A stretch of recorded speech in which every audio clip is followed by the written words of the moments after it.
Good morning, good afternoon, or good night, and welcome to Command Power, the show in which we discuss all things Magic the Gathering with a focus on Commander. And welcome to another episode of our card spotlight series in which I highlight a card that I think should see more play in Commander. But before that, just a quick reminder to click subscribe if you enjoy my videos. We're well on our way to 1 million subscribers and your support means everything to me. And today we're going to be talking about Phial of Galadriel. For 3 colors, it's a legendary artifact that says if you would draw a card while you have no cards in hand, draw 2 cards instead. If you would gain life while you have 5 or less life, you gain twice that much life instead, and tap, add 1 mana of any color. So like most of us, I immediately dismissed this card when I first saw it because of a bunch of reasons. The main one being that in Commander, of course, we have 40 life, so I just looked at if you have less than 5 life and thought, meh, this is never going to do anything. I also looked at if you have no cards in hand and thought, meh, how likely is that to happen? It's probably not going to do much, but in fact this is a much more subtly strong card than it initially looks, and the reason for that is mostly due to the first ability, the card draw one. That one is actually going to be quite relevant in a few decks, and I'll explain why in a moment, but let's quickly look at some of the other upside that the card has. The life gain is not going to come up that often, but when it does, you're going to be really glad that it did. So if it's in the late game and you're in a tight race and you have like 4 life, for example, and suddenly you have a card that's going to gain you a ton of life with lifelink, you're going to gain double all of that life with this, as long as it's coming from one source and then one trigger. So that is a lot of life gain that it can gain you in very tight races, but it does require a very specific setup for it to work. So still, it's not really going to come up very often, but every now and then you'll be glad you have it. As for other upside, being a legendary artifact is relevant, and I'll explain why in a moment, but I've been playing this in my Sauron deck to very good effect. And the reason I've been playing it in Sauron is twofold. First, the legendary artifact status, which works very well with Mount Doom. I predict Mount Doom to increase in value in Commander as the days and months and years go on, because it's just such a great card for any deck running Rakdos colors. It's very easy to include a bunch of legendary artifacts in your deck, this being one of them, and this just helps a lot with turning on Mount Doom. But the other reason I had it in Sauron is to do with that first ability and why it's better than it looks. First,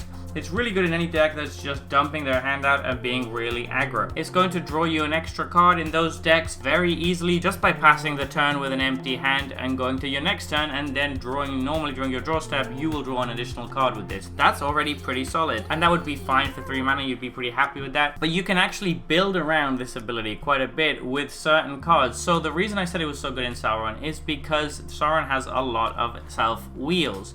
You basically are going to discard your hand whenever you attempt and draw 4 cards. With Phial of Galadriel out, you're drawing 5 cards instead. So adding a card draw to all of your Sauron temp triggers makes it really good in that deck, particularly when you consider that you're running Mount Doom as well. This also means that it's really good in any deck that is interested in running wheels in any capacity, because you're just going to be drawing an extra card every time you wheel. Phial of Galadriel will see that you have no cards in hand and will just draw you an extra 1 card, not an extra double card, which would be really amazing. It won't double all the cards in the wheel, sadly, because that's not how it works, but still, just giving you an extra card is really good. So yeah, I think this card is actually quite a little bit stronger in a bunch of different decks than you might think initially. Even if you're just dumping out your hand and drawing an extra card late game with this, it's really good, because unless you draw 2 lands in a row, you're going to be able to do this turn after turn after turn by playing the land you drew and playing the card you drew, and then you're going to have 0 cards again by next turn, which means you're going to draw an extra card. So it's kind of like a personal Howling Mine in the right situation. Pretty solid card. So there you have it. Those have been my thoughts on this new spoiler. What do you think about this card? Please let me know in the comment section below. I read all comments and respond to all of them too. And if you enjoyed this video, don't forget to click like or subscribe. It really helps the channel. And until next time, take care. Woo!